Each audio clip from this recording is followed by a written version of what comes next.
بسم اللہ الرحمن الرحیم۔ بسم اللہ الرحمن الرحیم۔ عزیز طلبہ کرام، السلام علیکم ورحمۃ اللہ وبرکاتہ۔ آج ہم عالم اسلام کے وسائل و مسائل کا سبق نماز پڑھنے جا رہے ہیں۔ اس سبق کے اندر ہم اردو سے متعلق جاننے کی کوشش کریں گے۔ آج اردن کے ابتدائی حصے پر گفتگو کی جائے گی، اس کا حصہ اول ہے، اس پر ہم بات کریں گے۔ آج کے سبق کی جانب جانے سے پہلے پچھلے سبق کی ابحاث پر ایک نظر دوڑا لیتے ہیں۔ پچھلا سبق ہمارا آذربائیجان سے متعلق تھا اور یہ آذربائیجان کا آخری سبق تھا۔ اس کے اندر ہم نے آذربائیجان کے وسائل پر بات کی۔ آذربائیجان کے وسائل میں سے جن چیزوں پر ہم نے بات کی اس میں سے پہلا پوائنٹ ہمارا تیل اور گیس تھا، اس پر ہم نے پچھلے سبق کے اندر تفصیلاً گفتگو کی۔ اسی طرح ہمارا دوسرا پوائنٹ آذربائیجان کی معدنیات تھی، اس پر ہم نے بات۔ تیسرا پوائنٹ ہمارا آذربائیجان کی زراعت تھی اور سب سے آخری پوائنٹ ہمارا آذربائیجان کی سیاحت۔ یہ گزشتہ سبق کی ابحاث تھی، اس پر ہم نے تفصیلاً گفتگو کی تھی۔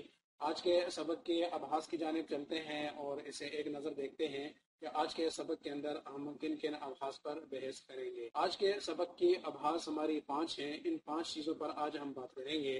ان میں سے سب سے پہلی چیز آج کے سبق کی وہ اردن کا محل وقوع ہے۔ اسی طرح آج کے سبق کا ہمارا دوسرا پوائنٹ اردن کا جغرافی خدوخال ہے، اس پر ہم تفصیلاً گفتگو کریں گے۔ آج کے سبق کا تیسرا پوائنٹ اردن کا رقبہ ہے اور آج کے سبق کا ہمارا چوتھا پوائنٹ آبادی ہے۔ اسی طرح آج کا ہمارا آخری پوائنٹ اردن کے اندر بولی جانے والی زبانیں ہیں۔ یہ آج کے سبق کے اہم پوائنٹس ہیں جن پر ہم بات کریں گے۔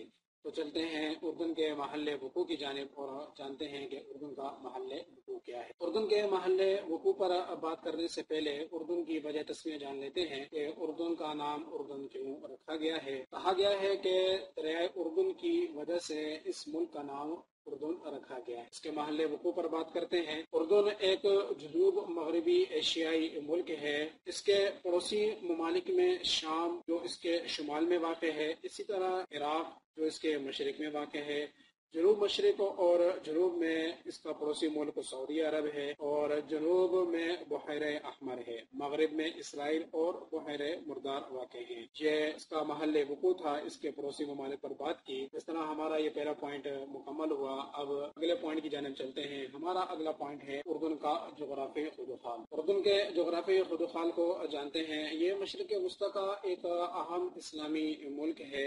اس اسلامی ملک کی شمالاً جنوباً لمبائی 460 کلومیٹر یعنی 285 میل بنتی ہے اور شرقاً غرباً چوڑائی اس کی 355 کلومیٹر یعنی 220 میل ہے۔ ملک اردن کا 85% رقبہ صحرائی، گرم، خشک اور بنجر ہے۔ اس کے عریاں اور پتھریلے پہاڑ اور چٹیل میدان ایک ہولناک منظر پیش کرتے ہیں۔ اردن کو شمال سے جنوب ایک شگافی وادی 2 حصوں میں تقسیم کرتی ہے۔ دریائے اردن اسی وادی سے ہو کر بہتا ہے۔ یہ دریا ملک کو 2 حصوں مشرقی اور مغربی اردن میں تقسیم کرتا ہے۔ بحر الموت اور تائبریاس نمایاں قدرتی نشیب ہیں۔ بحر الموت سطح سمندر سے 298 میٹر نیچے ہے، جو دنیا کے نشیب ترین علاقوں میں سے ایک ہے۔ اردن کی سرحدیں شام کے ساتھ 281 میل، عراق کے ساتھ 91 میل، سعودی عرب کے ساتھ اردن کی سرحد 462 میل اور اسرائیل کے ساتھ 298 میل لمبی ہے۔ اردن کی ساحلی پٹی کی طوالت صرف 28 کلومیٹر یعنی 16 میل بنتی ہے۔ اردن کے جغرافی خدوخال کو ایک نقشے کے ذریعے سمجھنے کی کوشش کرتے ہیں کہ اس کے پڑوسی ممالک کون کون سے ہیں اور اس کے ساتھ ان کی سرحد کی حدود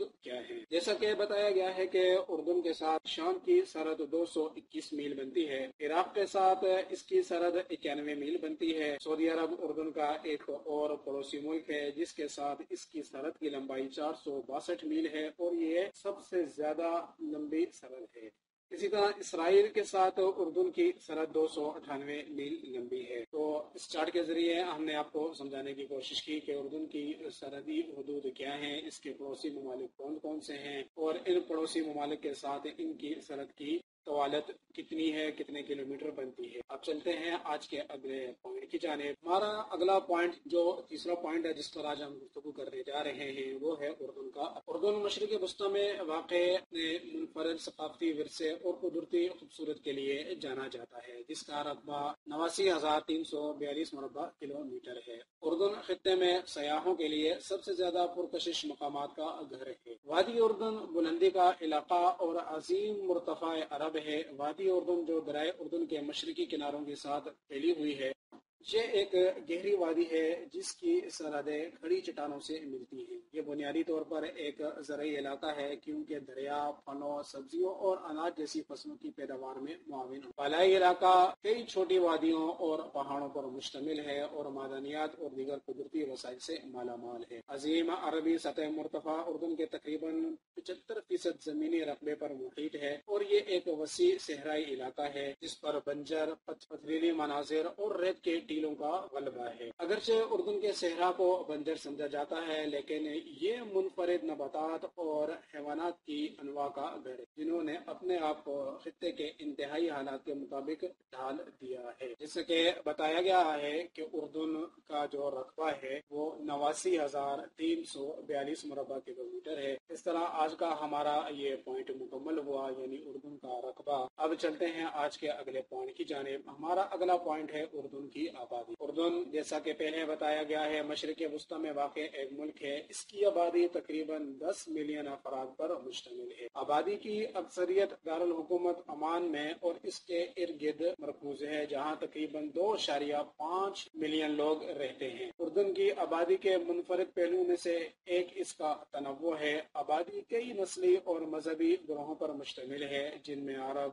بدو، سرکاسی، چیچن اور آرمینیائی شامل ہیں۔ مسلمان آبادی کا تقریباً 97% ہیں جن میں اکثریت سنی مسلمانوں کی ہے جبکہ عیسائیوں کی تعداد تقریباً 3% بنتی ہے۔ عمر کے لحاظ سے اردن میں نسبتاً نوجوان آبادی ہے جس کی اوسط عمر 24 سال ہے۔ ملک میں زرخیزی کی شرح بھی بہت زیادہ ہے۔ اردن کی آبادی میں پناہ گزینوں اور تارکین وطن کی ایک بڑی تعداد بھی نمایاں ہے۔ مہاجرین کا بحران جو 2011 میں شروع ہوا تھا، اس کے نتیجے میں تقریباً 6,70,000 شامی بندے اردن میں نقل مکانی کر چکے ہیں۔ اردن نے ان مہاجرین کو انسانی امداد فراہم کی ہے لیکن مہاجرین کی تعداد نے اردن کے بنیادی ڈھانچے اور معیشت پر بھی دباؤ ڈالا ہے۔ پناہ گزینوں کے علاوہ اردن میں خاص طور پر مصر، شام اور جنوبی ایشیا سے تعلق رکھنے والے تارکین وطن کارکنوں کی ایک خاصی تعداد موجود ہے۔ یہ کارکن اکثر تعمیراتی، زراعت اور گھریلو کاموں میں کم اجرت والی ملازمتوں میں کام کرتے ہیں۔ اردنی قانون کا تقاضا ہے کہ تارکین وطن مزدوروں کا کوئی کفیل یا آجر ہو جس کے نتیجے میں اکثر آجر کے ہاتھوں کارکنوں کا استحصال ہوتا ہے۔ اردن کی آبادی